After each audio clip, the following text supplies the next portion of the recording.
Nag-complain ang nilagyan namin ng bendo na wala daw silang internet. Hindi daw nakakapag-internet. Mga 3 days na. Chinek namin ang mga antena kung na may power ba. At meron naman pero wala talagang internet. Meaning may putol na linya ito somewhere.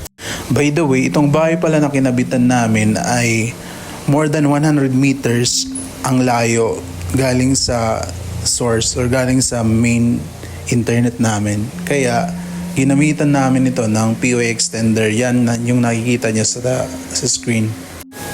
At ito nga, upon checking nga, nakita namin na may tubig ng nakapasok.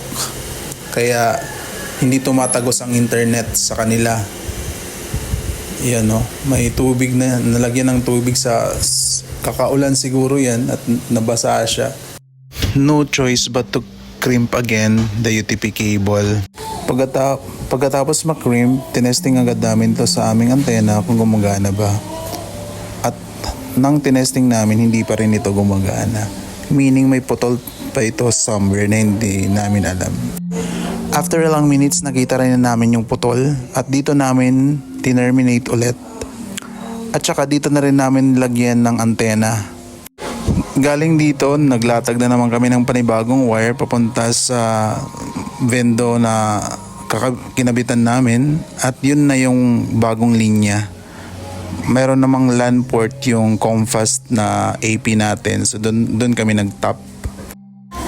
This time kailangan secured yung linya natin, so may mga proper bunting tayo na nilagay dito para hindi madali maputol yung linya.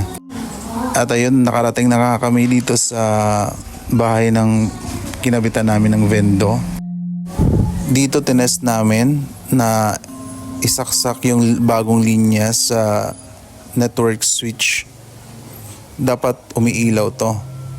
So upon checking naman, umiilaw naman siya, meaning success yung ginawa nating paglatag, guys.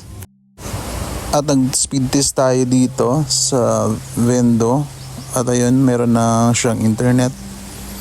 Sinet ko to ng 5 Mbps na download at saka 5 Mbps na upload.